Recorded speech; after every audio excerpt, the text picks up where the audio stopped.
No one pronounced Jerusalem's lot dead on the morning of February 6th. No one knew it was.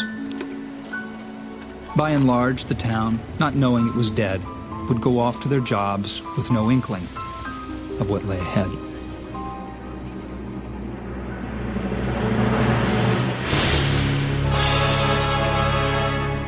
Welcome to Now Playing's Salem's Lot retrospective series.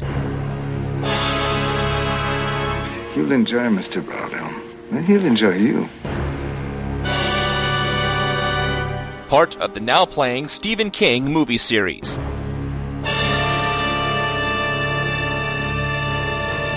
Hosted by Arnie. Sometimes I wonder, why you're so interested in monsters and magic. Stuart. He's nice enough, but a city guy, a bit abrasive, And Jakob. The boy has a mind like yours, inquisitive and skeptical. Join us at NowPlayingPodcast.com each week for a new installment of this series, and keep coming back as we continue looking at all the Stephen King-based movies. What the hell is all this secrecy about it? What the hell's going on in this town? These podcasts contain detailed plot spoilers and harsh language. Listener discretion is advised. Don't be scared. Come, join us.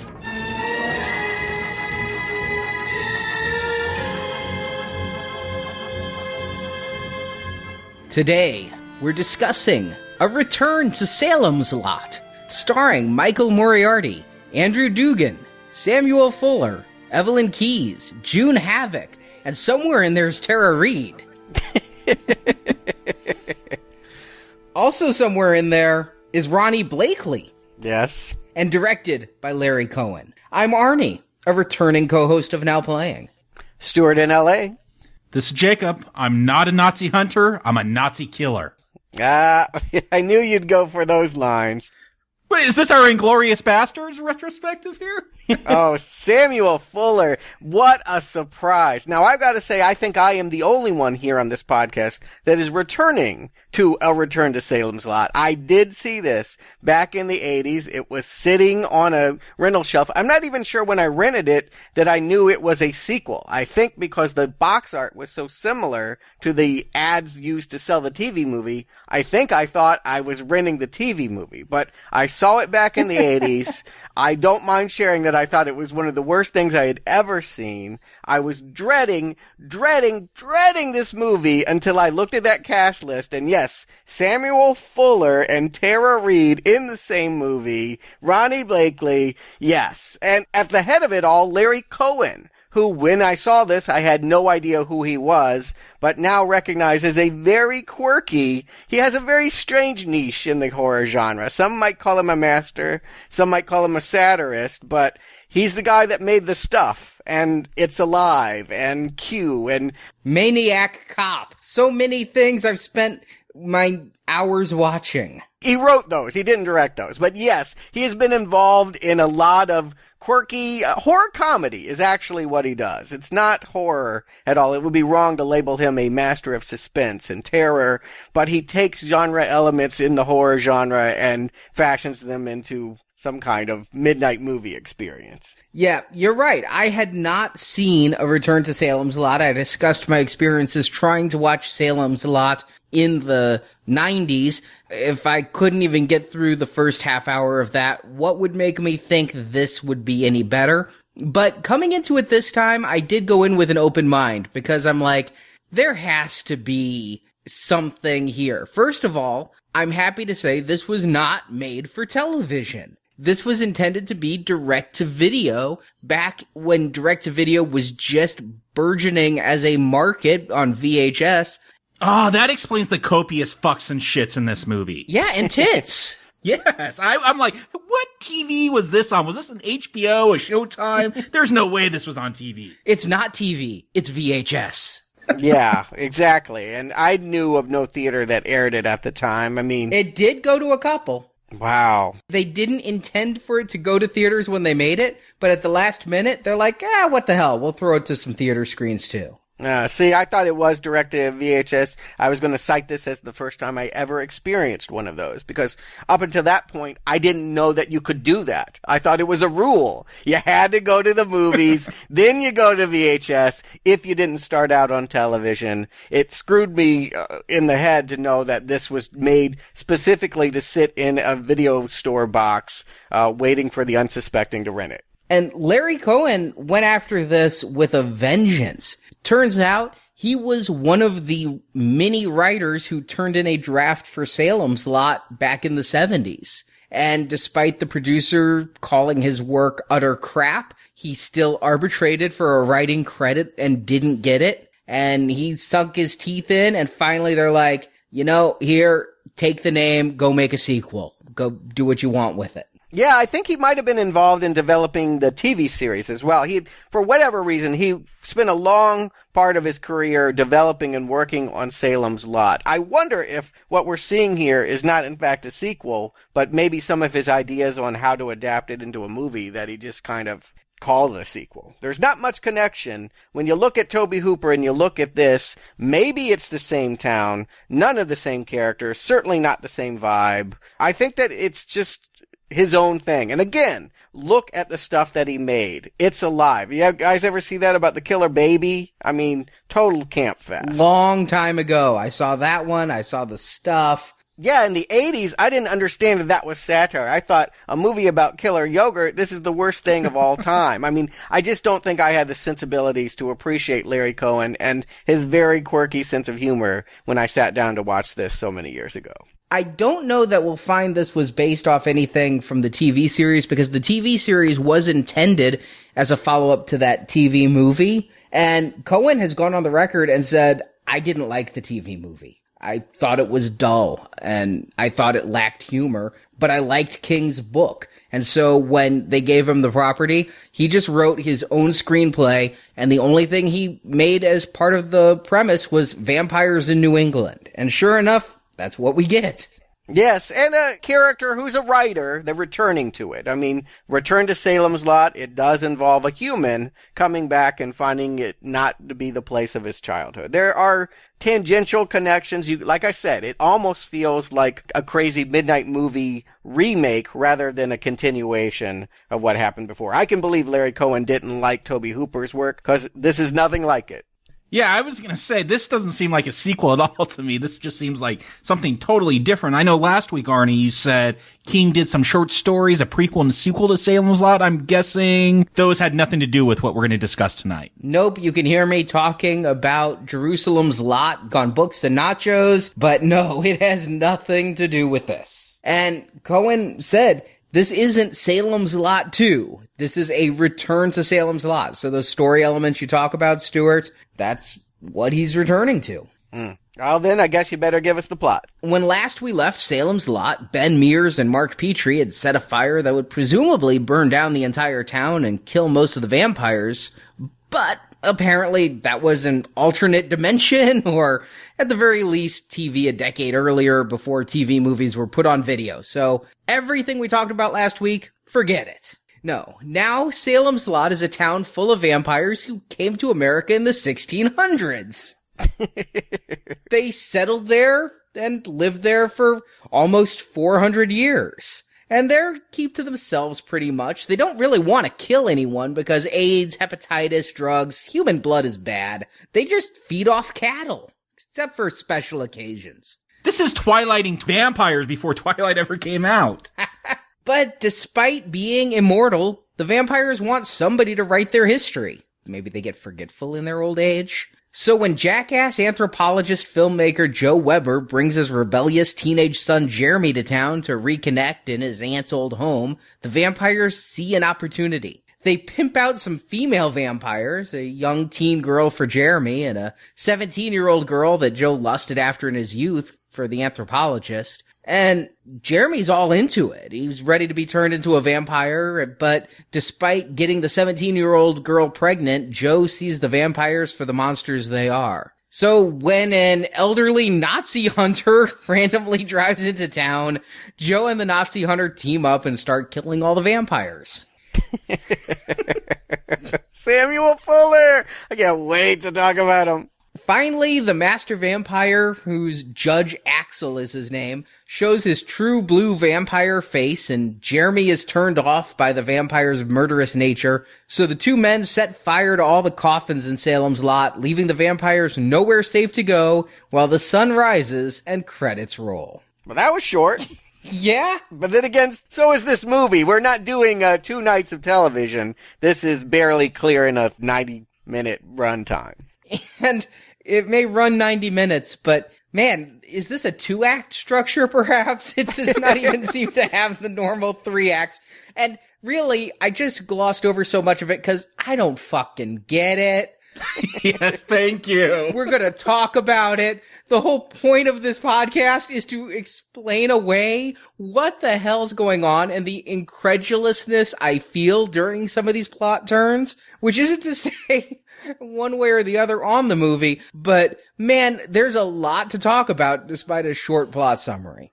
I was dreading this. I've already stated that I just felt like I was about to watch the very worst one yet. You know, Carrie 2002. This is going to top this from everything in my memory. It's a cheap, low-budget, non-scary, dull, nonsensical thing, and I'm proven right. Almost instantly, we're expected to believe that someone's backyard is South America.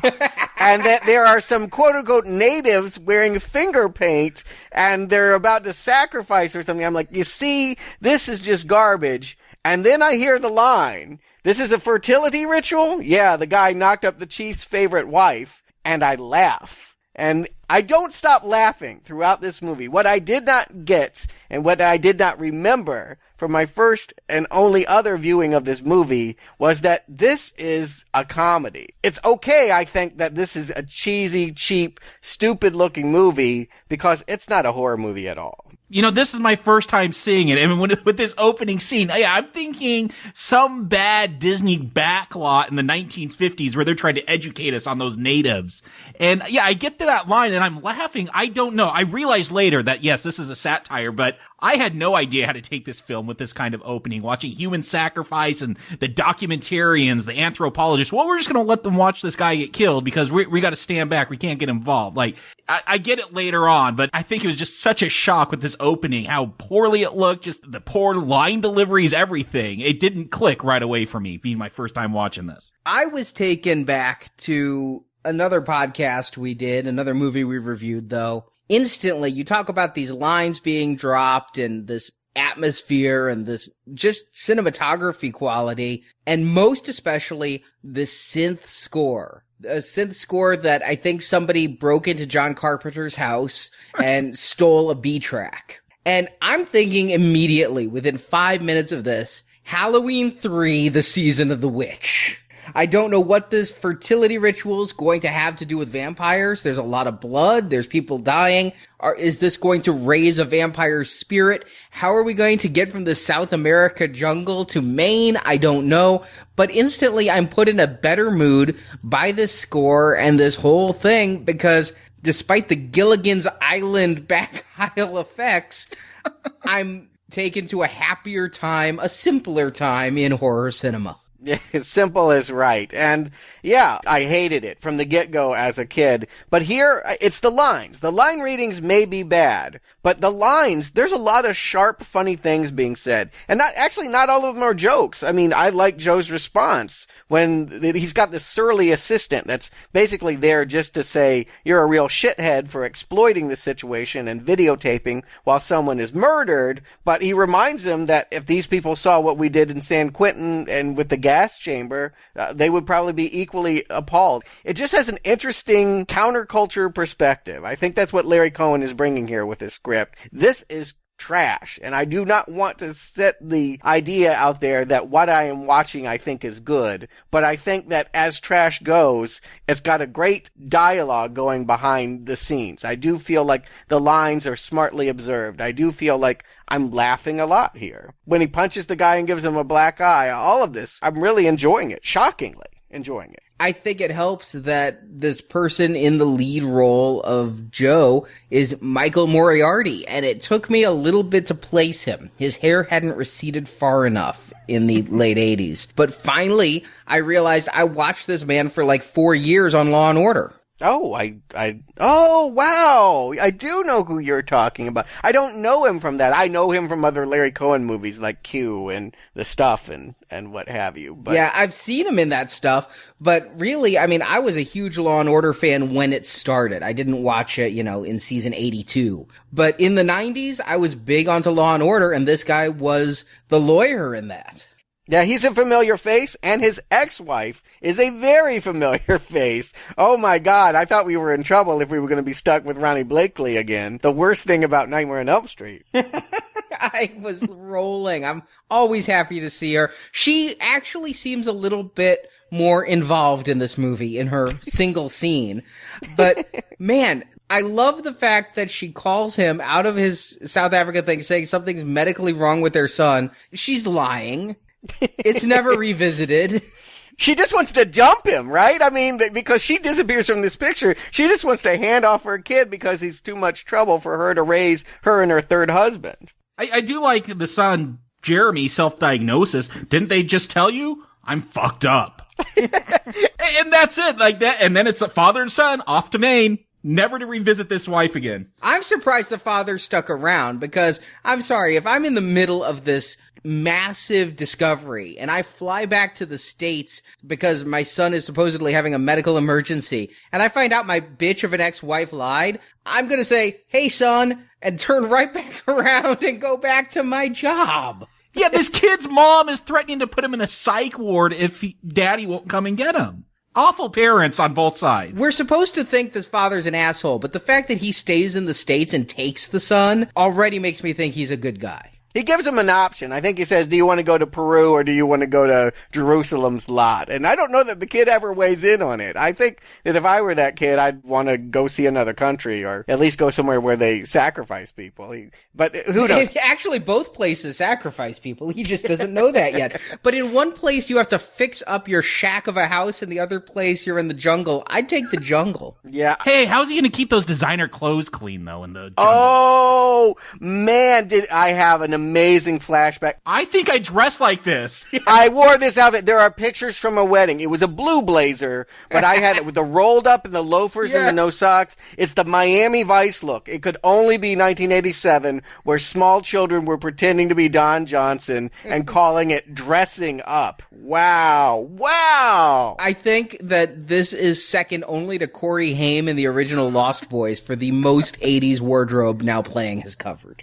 I don't remember Lost Boys enough to make a case for it, but I'm going with this one. I mean, this one literally had me time traveling. He does have the mullet, which I sported in 87, the business and front party and back. So that may put it a little over the top with the hairdo. Yeah. And all of this is over top. This is so 80s. At this point, who can even imagine Tobe Hooper? That feels like another century. All that slow building scares of the Tobe Hooper TV movie when they're negotiating buying a used car and out on the roads. This feels like some crass comedy, like National Lampoon should be in the title. National Lampoon's Salem's Lot, not Stephen King's. I'm just kind of waiting for them to get to Salem's Lot. The movie's called A Return to Salem's Lot. I actually expect, it to take place in Salem's Lot and not be a movie about the journey to Salem's Lot. And they take a little while to get there. I think these scenes, there's some funny lines in it. I don't think they're laugh out loud funny, like when they're negotiating with the used car salesman and the kids shaking down the used car salesman. And then the father steps in for round 2. It's cute.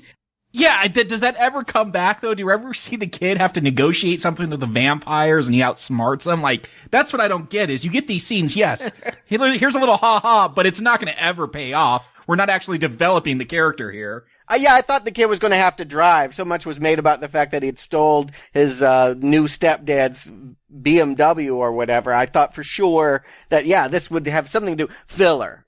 So much of this movie is just filled with throwaway bits. They might have been even improv. Who knows if they were even scripted, but nothing that happens prior to them getting to Salem's Lot really matters. I guess you could make the case that we've learned a lot about the dad's character. He doesn't judge cultures, so if he's okay with Incas killing each other, he'll be okay with vampires eating cows when he gets there. But beyond that observational detail, I don't think anything we get in the first 15 minutes prepares us for where we're going to go next. Oh, don't you guys get it, though? It's all about establishing the relationship between father and son so that we can then care what the hell happens to them when the vampires get involved. Oh, I was supposed to care about the relationship later on. Okay, interesting. Yeah, this kid who would never act again for good reason, and this wannabe John Lithgow.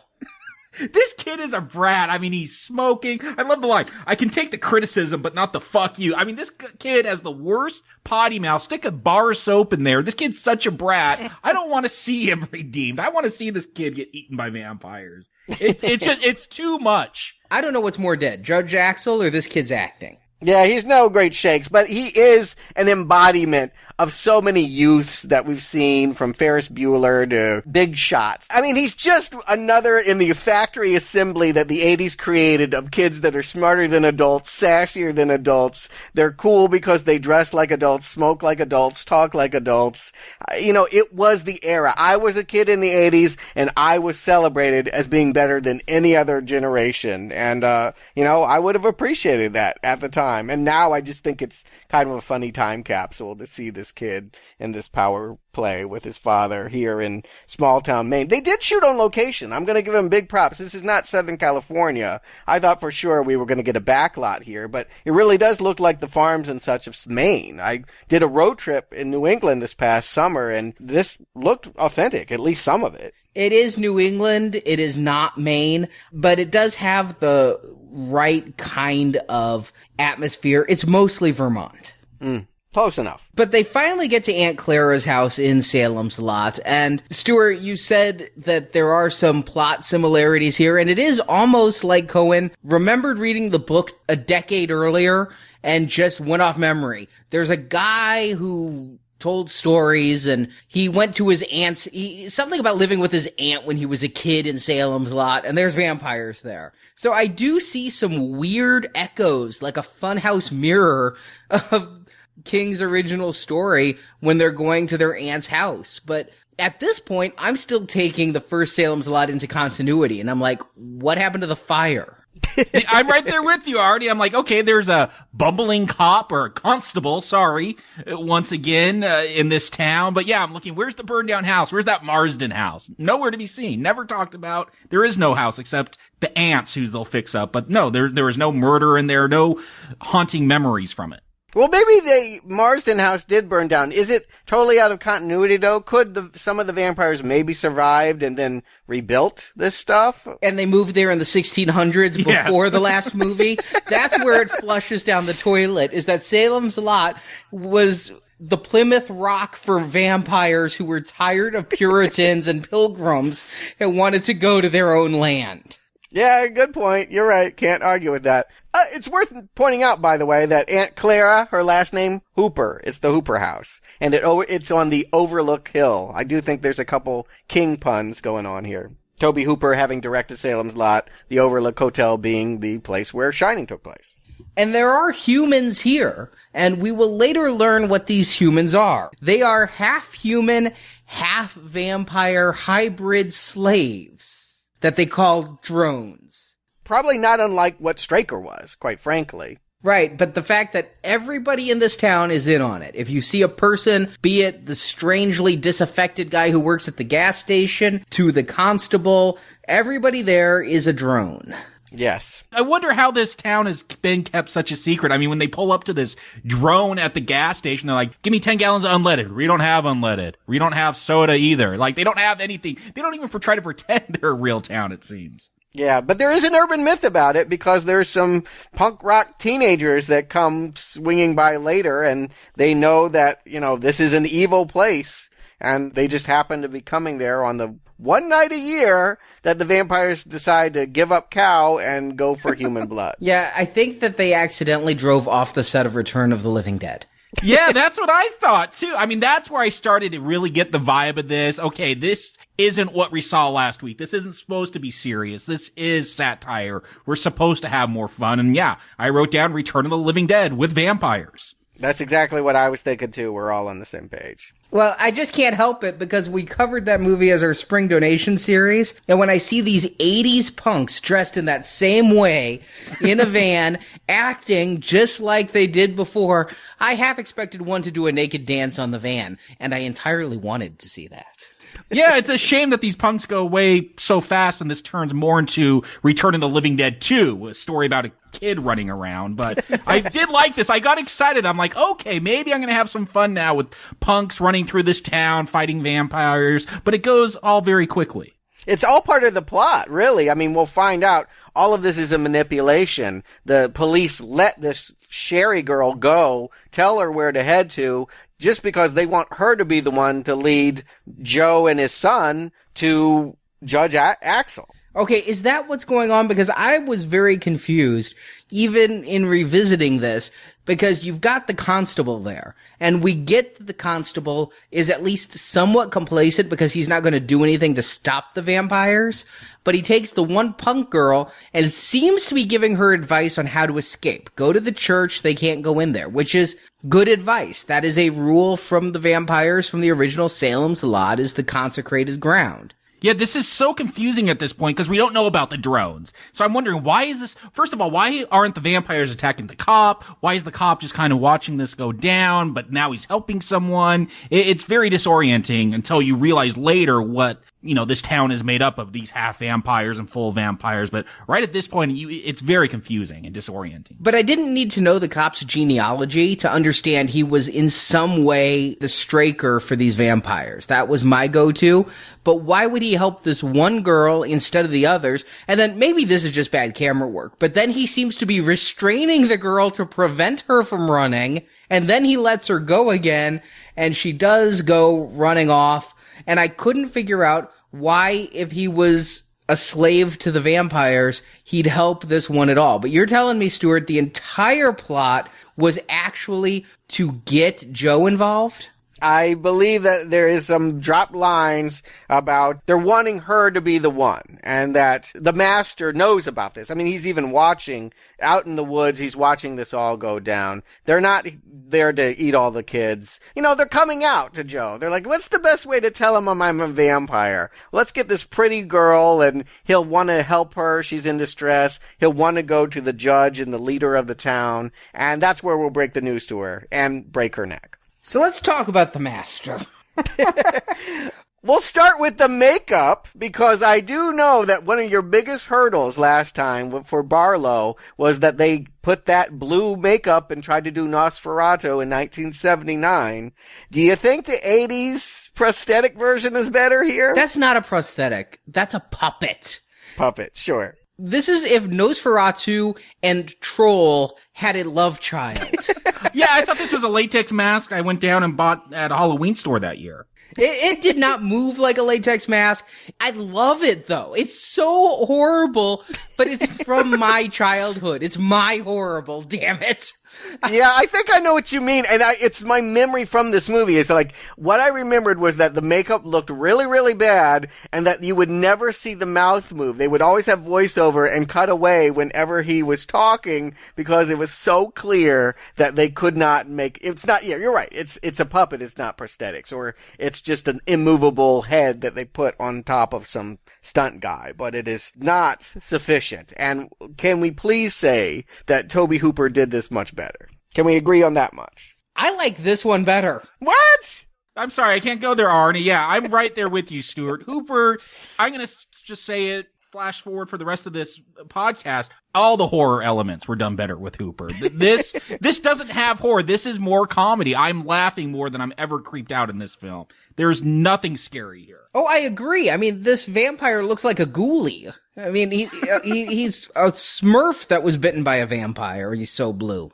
But at least I can, in some strange way, find him cute and retro versus the rodent Nosferatu from the last one. This one's more interesting. I wish this master got more play. I mean, he looks like a killer clown, doesn't he? He got left behind. You know, you're hitting my soft spot there with Killer Clowns. Yes, it does have that. There is a way when you don't have a good budget to make your bad effects look appealing. And it's tricky, but I think it's when you inject humor into the scenario, we're willing to go along with the artifice a lot more. Killer Clowns is a great example of a movie that I think can be kind of scary, but is mostly a satire and a comedy. And the clowns kind of work in both ways for me there. And here, I don't think Judge Axel works in the same way, but I'll grant you, he is the right look for this style of quote-unquote horror. He fits this Salem's Lot. I don't think that if they had gotten the same guy from Tobe Hooper's movie to be in this one, it would have played at all. The only thing, though, is I was never convinced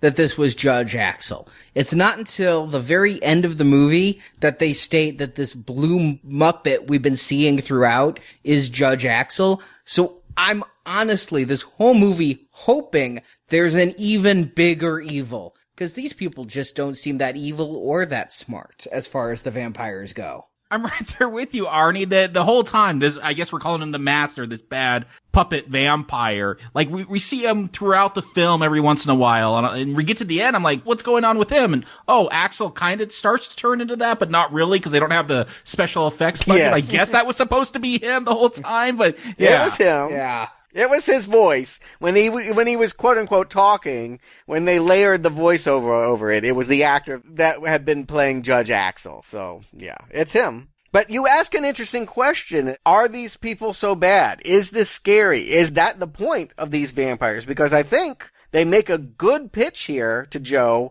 that, okay, yeah, we just snapped some teenager's neck, but that's just our holiday. By and large, we are more moral and have better character than human beings. Even better, they have never taken a penny from the government.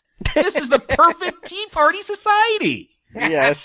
I do feel like on some level there is a jab here at the blue bloods and the well-established families that it's a class thing, I think, more than anything else. It might be a political thing as well. Maybe it's conservative. But yes, they're very proud of their heritage and the culture that they've created, and they don't take money from the government. They don't like to eat humans because, they have sexually transmitted diseases and they take drugs and all that. I do see them as very much as being an old money society, New England kind of thing. Yeah, I completely agree. I mean, they mention the Mayflower, and then this is a boat where everybody was thought to have died and they came over instead. It is, truthfully, a 400-year-old rivalry between these two people. Although, I mean, I guess these vampires are almost like the Amish. They just stayed in Salem's Lot. Maybe there was a vampire Rumspringa every once in a while, but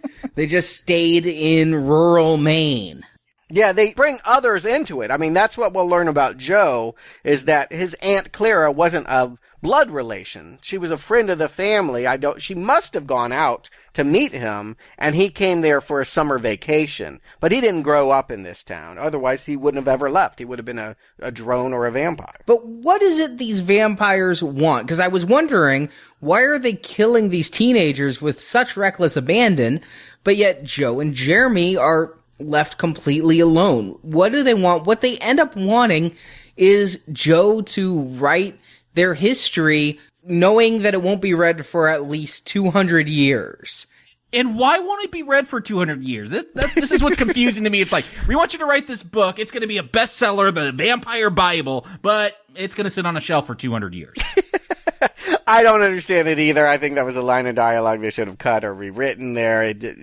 No, they should want him right there because he is a well-established writer and anthropologist, and that he can do justice to their culture. It would make sense if I felt like their plot was acceptance. That's what they say that they want, but truly, they're evil. Really, they just want to suck these people and turn them into one of them. They're not really interested in his writing. That's at least the way I take it by the end. Well, what they say, though, is they wanted somebody who was respected in their own time. So since this guy had gone and witnessed these rare fertility things, 200 years from now, they'd look back and say, oh, this guy really knew his shit, and he wrote this. Oh, come on. Name me a well-respected anthropologist from 200 years ago. That ain't gonna ever happen. Well, Charles Darwin, but it wasn't quite 200 years. But, there is some truth to the idea that history ultimately vindicates some people, Galileo or what have you, people that in their time were seen as crazy with crazy ideas. But it doesn't quite play that way here. I mean, is he going to take this book, which they're calling a Bible? It's a weird way of calling a history book. But is he going to take this book and immediately get published? Does that mean everyone's going to come to Salem's Lot and see and meet vampires for themselves? It's an interesting idea. What they have here, the idea of a whole society tucked away that has been living like a normal one, is fascinating. And I love little details here, but I don't feel like it's used to its best potential. I don't really understand what they hope to gain out of corralling Joe and his son. You know what, we've referenced Return of the Living Dead, but the vibe I really get as this film progresses, another satirical, humorous horror film is An American Werewolf in London, where they really took this werewolf mythology and they expanded it. It's weird. You got, these ghosts of the werewolf victims hanging out in porno theaters. I feel like there's a lot of opportunity here to do something fun like that. We just suck on cow's blood and we could really eat garlic, and they're having a lot of fun with the mythology here. I wish it was better executed. I wish it was better written, because I could see a lot of potential fun with what they want to do with this vampire Bible. You know what I'm seeing is actually more than King Salem's Lot. You mentioned Werewolf in London, Jacob, and that's a really good humorous comparative, but you look at vampires, I'm almost seeing a spin on Interview with the Vampire, where they had these little covens of vampires living for hundreds of years. They fed, or at least Louis fed, on animal blood because he didn't want to kill humans. Here we have them feeding on cows, and it was funny. I was watching this movie with Marjorie while eating dinner, which happened to be a hamburger. She sees them feeding cows and goes, "Oh, poor cows." And I ask, "What was your dinner?" That is funny. And, Interview with a Vampire, in another way, I was thinking about the way that children can be turned before they grow into adulthood. I think we get that storyline here as well with Jeremy and the 12-year-old Tara Reid. I did a double take when I saw that. I'm like, nah, it can't be the same Tara Reid. There's no way Tara Reid is getting on Now Playing when it's not an American Pie retrospective. I didn't know she did anything else. Tara Reid before all the bad plastic surgery. She was 12. This is how I will always think of her. She is a vampire now in my mind. She will eternally be this child seductress. It's hilarious that it's her. I did not know until I saw the credits. I did not recognize it by looking at her. How could you? But now that I know that it's her, it will be my go-to Tara Reid movie.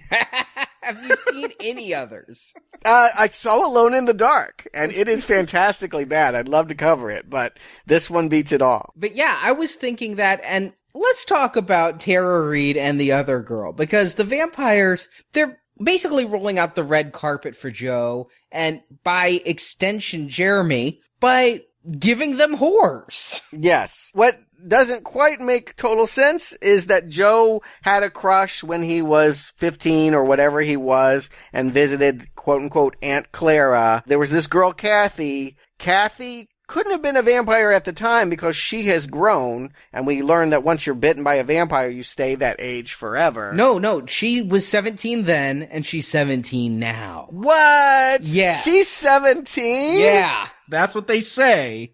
She doesn't look like no 17-year-old, I know, but she's supposed to be that. Then they should have had full conviction in their idea and cast a really young person against Michael Moriarty. I guess they wanted to have someone that looked more age appropriate. Well, shit, she was only 19. What do you want? Oh, well, to me, I guess I saw a 20-something. She didn't look like a teenager to me. Yeah, she was 19 when this movie was filmed, and I'd go vampire for her. Yeah, it's a good ploy. I think that is interesting, but I didn't get that she hadn't aged. I thought that was a weird quirk and a detail, but okay, she is exactly the same way that he left her. Yeah, it's a fantasy come to life. He'd fantasized about this girl, and as he got older, I mean, of course, you'd think she gets older, the fantasy goes by. They offer him the fantasy. That said, I gotta say, I don't understand the fact that he sees a person killed. His son, who he came to Salem's Lot to reconnect with, is running off in a town full of vampires, and his thought is, let's bone. Hey, opportunity for underage sex. Some priorities. It's legal here. I mean, the judge wants him to do it. I mean, this is statutory rape, but, you know. Yeah. Is it statutory rape if she's 117, but just was turned when she was 17?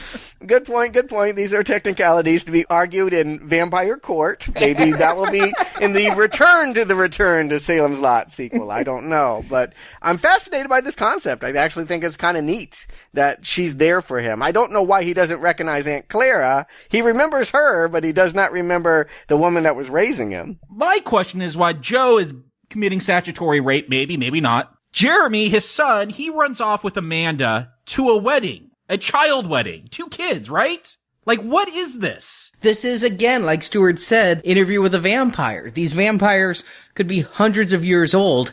They're just in child bodies. But they have the emotional maturity, the mental maturity of adults, just not the physical embodiment of it. And they, in fact, reference that here later on when Jeremy's talking about getting married to Amanda and being this pubescent vampire for eternity, is that he would grow in spirit, but his body would stay the same, which would help allure new human food. Okay, I kind of got that vibe that, yes, they look like kids, but they might be hundreds of years old, so they're having these weddings. I don't know, I don't think the movie made it very clear. It was kind of odd when you realize who's getting married, but I figured that out from the context. I haven't seen Interview with a Vampire, but that's what I kind of guessed was going on. Yeah, Kirsten Dunst in the movie. It's actually the best part of the movie in my estimation, and it was her angst, was how she could never be a woman because she had been turned as a child. And I think that's what we're seeing here at the vampire wedding. My question for you guys is, how are they doing it in a church? Vampires aren't supposed to be able to get a church. I thought that was the school they were in. I didn't think it was the church. I didn't see the cross there. Okay, so everything happens at the school. The school is their congregation? That's how it made it seem for all these kids. They're always at the school. They sleep in the basement of the school. They have night classes there. So I just took it as a school. I also thought it was the church and was confused, but I didn't see crosses, but yet they were lined up like pews, so it was a little bit confusingly staged. It was an assembly. What I want to know is, why are vampires getting married? If the whole point is to get away from these puritanical pilgrims, if you're a vampire, there is no till death do you part because you're already dead. Well, let me help the movie out a little bit and say maybe that's the satire. Maybe that's what they're parroting, is that these are ultra-conservative people, but they pretend to be better than humans. They're unaware of their own bullshit. I don't know. Yeah, you gotta help this out, because the satire, there's nuggets of it. They never really mine them, though, and play them out to their full potential. I think that's my ultimate judgment of this film, is they always have these good little starts, but then it kind of falls flat. I don't know if it's editing, talking about, is this a school? Is this a church? That scene with the cop, he's restraining her, telling her let go. There's all these moments throughout this film where they say one thing and then something else, the opposite happens, and then it goes back to what they originally said. Like, there's so much of this film that's just messy and muddled. No, what the word you're looking for, Jacob, is cheap. I don't necessarily blame the editing. I think I learned so much when we covered Silent Night, Deadly Night 3, 4, and 5 about just not having the coverage. You get your shot. The whole point is to knock this thing out really cheap, get it done. Who cares if it's shit? They're seeing it on a TV anyway, and let's just get it made. There's so much here that doesn't make sense, and it's probably one of the scenes that they saved filming for end and just never got to film. Yeah, I agree. I would have liked much more clear character arcs. What I wanted to understand is, did he take the job to write this Bible? There's a few scenes where we see him writing, but yeah, I never got the sense that he actually agreed to do it. But then next scene, he's writing it. The weirdest thing is, it's the next day. We're in day 2 when he's writing this book.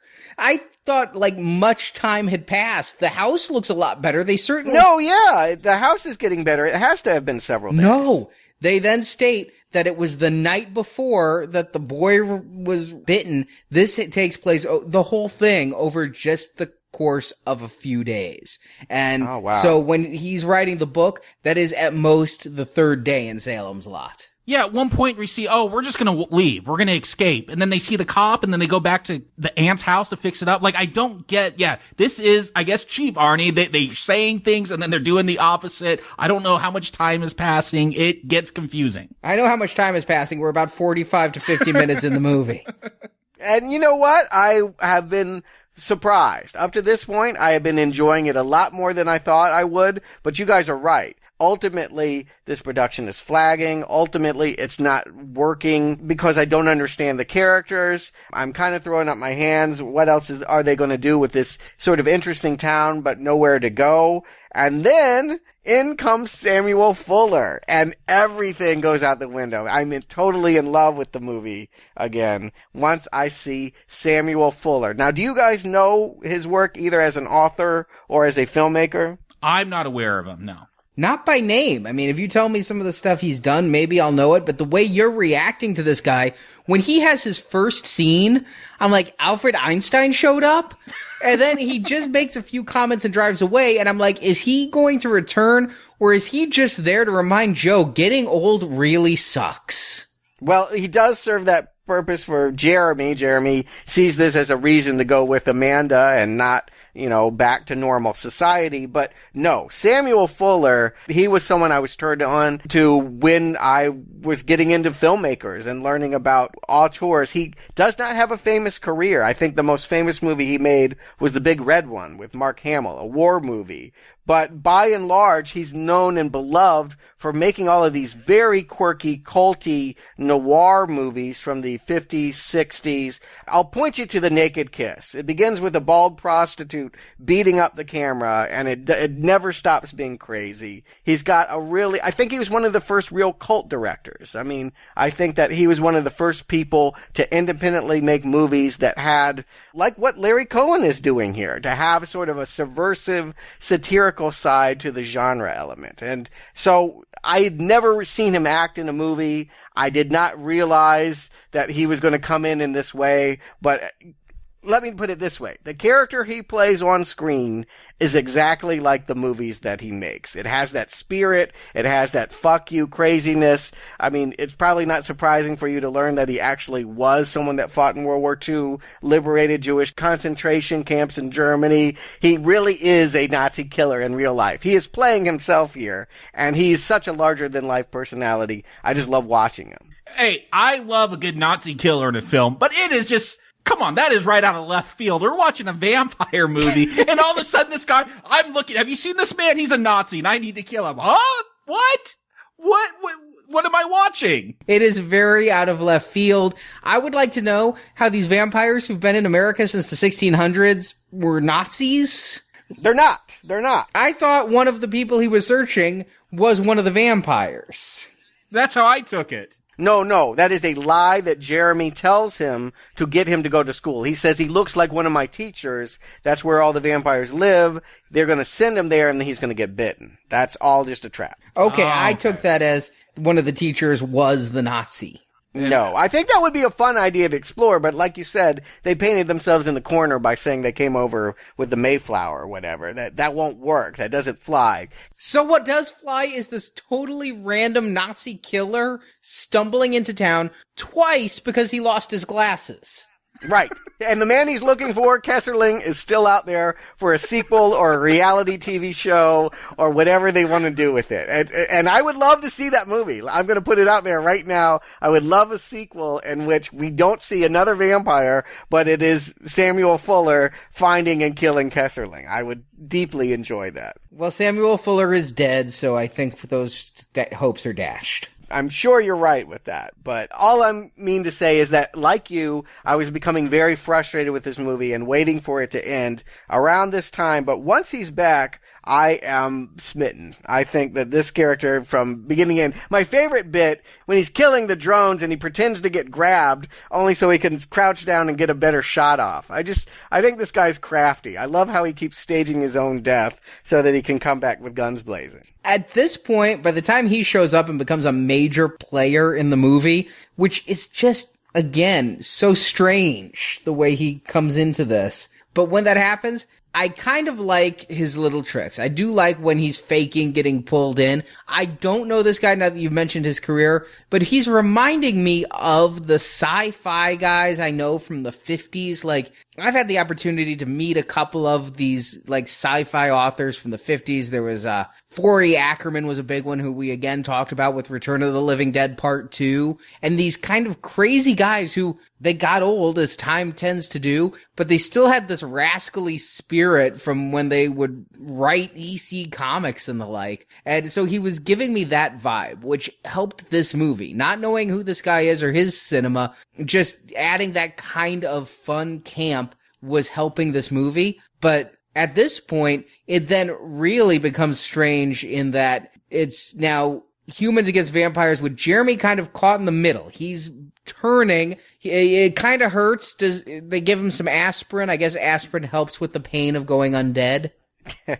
I don't know how you treat it, and I don't think Joe knows either. But he tries to get him out of town, and it kills a few drones, but that doesn't work. He's stuck there. And Van Meer is the one that really gets them. What I don't understand is why they ultimately decide they must kill the town. Why they are like Nazis. They make a comparative that ultimately that these people don't deserve to live. And so they're going to hole up in a church, wait for daylight, and then execute them all. It's not enough to live and let live. They must die. Yeah, I think it's when we see Judge Axel, when they start luring these tour buses coming into town and feeding on the humans. Like, I think that's when they realize that they are a threat. That, yeah, they haven't fed on humans because they don't want to get AIDS or other STDs, but they're always willing to. And I guess that's how I just took it. There's bus shows up and they start feeding on them. You're right. Yeah, I mean, what if they keep getting married? And more humans will die. But they really only start killing humans because he won't write the book. Is that why? I got the sense that they weren't being honest. They weren't being forthcoming.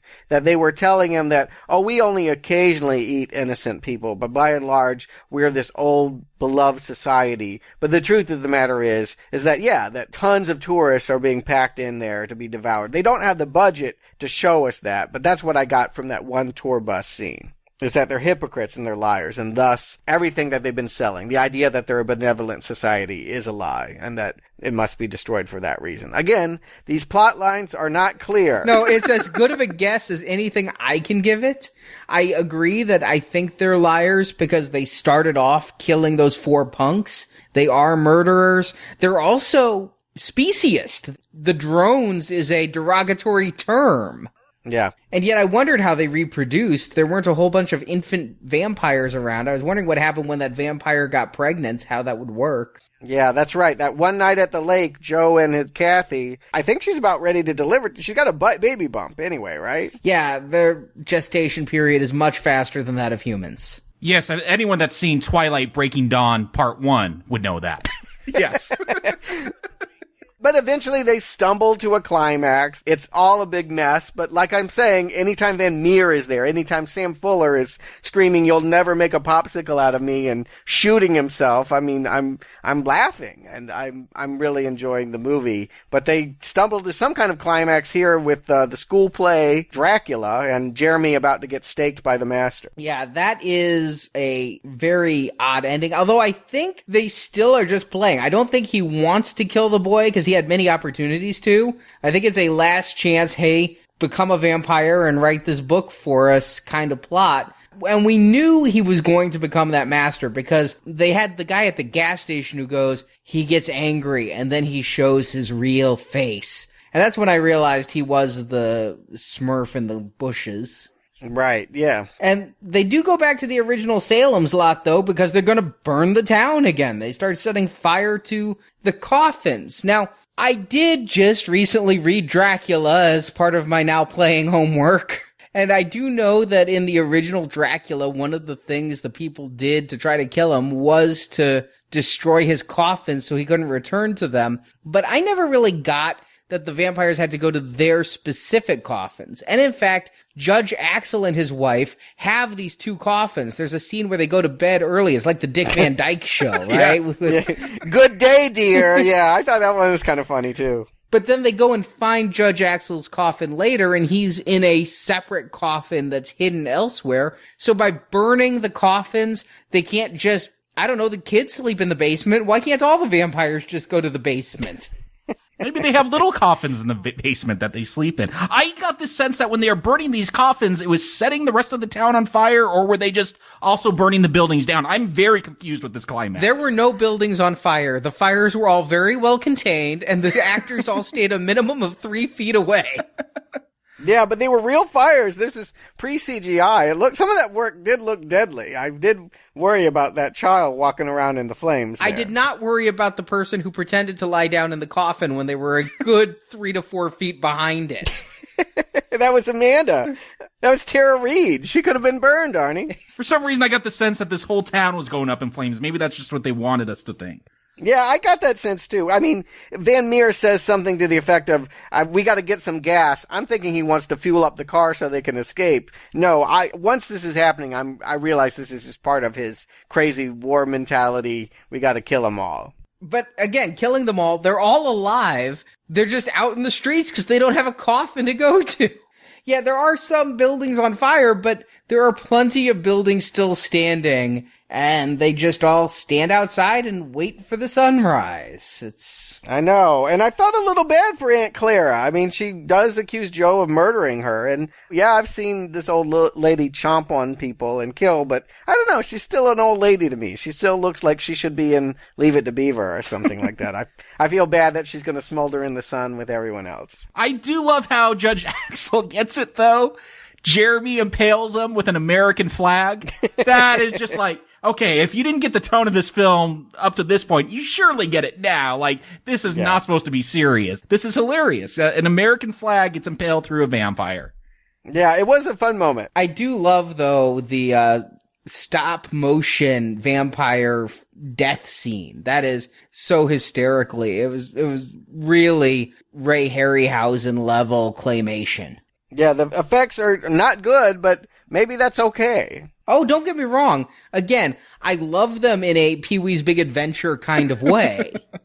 But, man, they just are so out of place because there's so few of them. You know, if the whole movie had that same vibe, then it would feel coherent. Here, it's like there's no special effects at all, but when they show up, they really call themselves out. Yeah. And to wrap up the film with a nice bow, you know, we started off with Joe just kind of being the objective viewer of these different cultures and watching them murder each other. But now we know he's human because Van Meer, the Nazi killer, just drops a line. You're becoming a human being. Like, I never got the sense that Joe is on this arc of finding his humanity, but we're told that, like many things in this film, we're told something that doesn't quite make sense. If you give a hard ass a kid instead of a camera, I guess his heart eventually melts. Or just a 17-year-old hoe. Yeah, for whatever reason, you can never go home again. They're leaving Salem's Lot, off to more adventures. I hope they get Kesserling. That plot got dropped, but I really hope that the next stop is to actually find that Nazi that is somewhere in Maine. Well, let's find out if this stop was worth taking. Jakob, Stuart, do you recommend that our listeners return to Salem's Lot? Jakob. You know, there is a lot that I enjoy about this film, but it's more, like I said, it's these nuggets, and I wish they were mined. I guess if this was a feature film where it had more of a budget, more, I guess, oversight of the script, maybe we would have seen things developed better. As it is presented to us, it does have its fun moments. It does get batshit crazy when Sam Fuller shows up out of nowhere to kill a Nazi. Like, yes, these are fun things to laugh at. You called it out, Stuart, a midnight movie. But when you sit down to really take in this whole film, thinking about all the scenes, there's a lot of stuff where, you know, fixing up the house and so many things that they never go anywhere. It never becomes that full fun romp for me. I get some chuckles in there, but I never fully enjoying it and going with it. It's camp. I could see an audience for this. I'm going to give it a weak not recommend, but I don't know. Maybe I'll come back years later and see it with a different set of eyes like it sounds like you have, Stuart. But for now, weak not recommend. It's just not enough there to be fully entertaining for me. Stuart.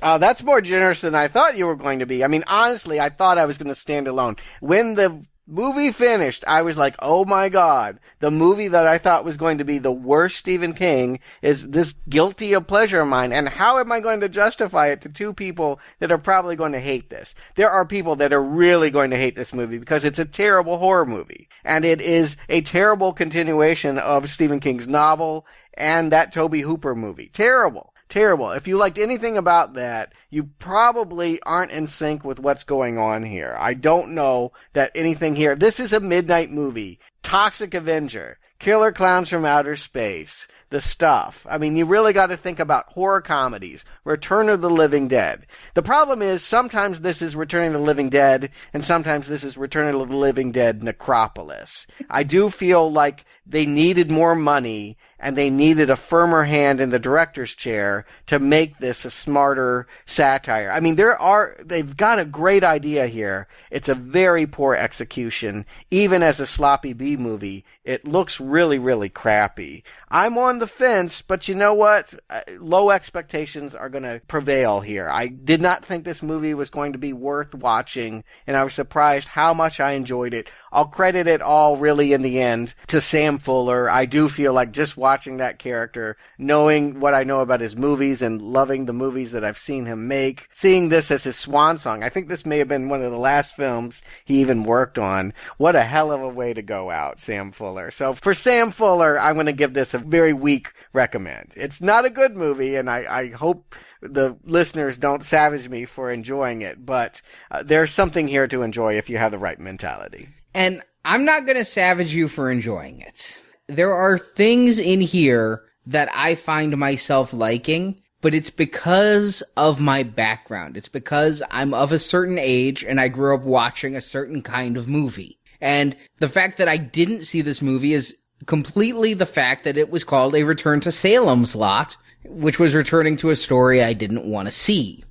Really, you could call this A Return to Once Bitten, for the many ties as it has to Salem's Lot. You say it's not a good sequel to King's work. It's not a sequel to King's work. It is Salem's Lot in name only.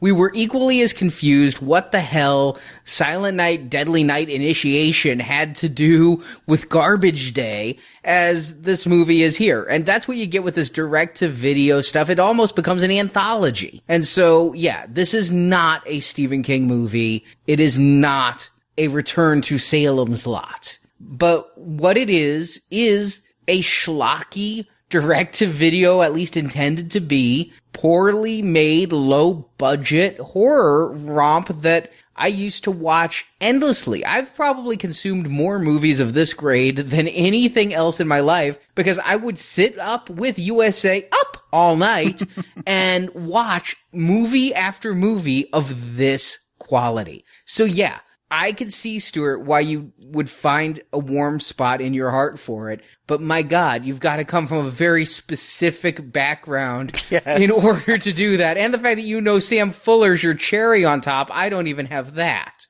Yeah, I think that's a big part of it, quite honestly. I've seen half a dozen of his films. Again, Shock Corridor, Naked Kiss. Go look them up. You might enjoy them. They have a real modern midnight movie sensibility. But this is not a good movie. This is not even a passable movie. This is a movie that I look at and I can smile at and find a couple of things there enjoyable, but it's not a recommendable movie. I don't recommend you watch this. You could. It's not a strong not recommend because if you have the same history I do of watching direct-to-video schlock again and again and getting a smile off bad effects and bad storytelling and a little bit of gore and a little bit of tits, then this is going to be at best a guilty pleasure, but it's not very good. It's not even one of the shining lights of the genre. The faintest praise I can damn this movie with is, God, it's a lot better than I expected. Yes, and that counts for something because I really did expect the very worst. And I think I'm pleasantly surprised. I didn't think anyone else would back me with a Green Arrow, but I'm pleasantly surprised that we all agree this is better than it could have been. Hey, look, I love trash cinema, but this is just mediocre trash cinema. I'll say I will Return to Salem's Lot before I return to Tobe Hooper's Salem's Lot. Wow. I mean, this was much shorter than even the UK cut of Tobe Hooper's film, and B, far more fun. You know, Cohen had that right. Tobe Hooper's film, no fun. This, it was fun, it was just bad. Yeah, I agree with everything you're saying. I'm flipping the arrow. I think that's the only difference.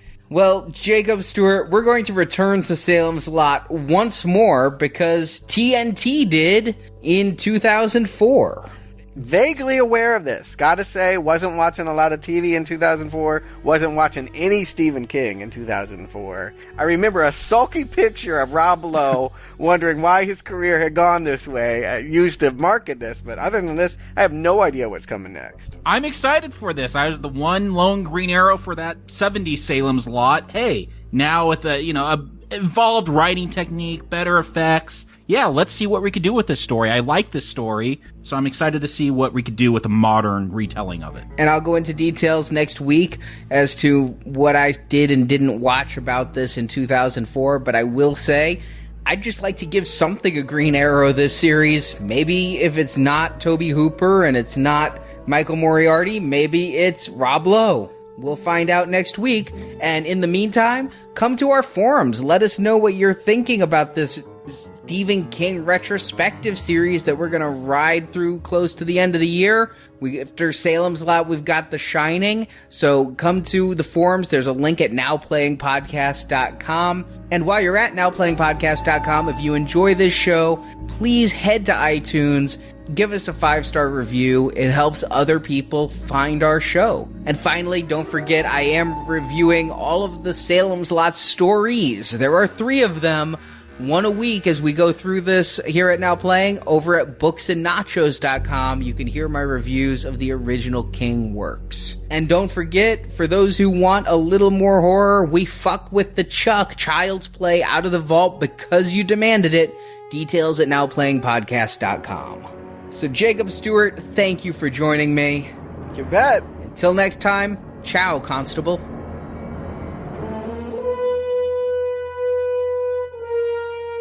The helm will burn. It will drive them out of their hiding places. All of them? It will purify Salem's Lot. And the others will be on the run and on the hunt. For us. For us. Thank you for listening to this episode of Now Playing, and we hope you've enjoyed the show. I just don't like things that suck your blood and have conversations afterwards. Now that you've heard the movie review, head to booksandnachos.com to hear reviews and analysis of the original Steve Salem's Lot novel and short stories Jerusalem's Lot and One for the Road from the Night Shift collection. Literature's become elitist. It's like black and white photography. And come back to NowPlayingPodcast.com to hear our reviews of other Stephen King movies, such as Carrie. And join us each week for another new King movie review. You take your mother and anyone else that you can persuade to go. In the archives section of our website, you can also hear reviews of other films, such as The Texas Chainsaw Massacre, A Nightmare on Elm Street, Saw, Riddick, Friday the 13th, The Avengers films, Star Trek, and more. Find hundreds of movie review podcasts at NowPlayingPodcast.com. Why don't you come up and have a drink one night? To tell you the truth, Richard, the place scares me. But the truth is, everything happens here. You can also follow Now Playing on Facebook and Twitter, where the hosts post new episode announcements and written movie reviews. The links to our social media pages can be found at NowPlayingPodcast.com. What would you give for this miserable boy? Support from listeners like you help keep Now Playing operating.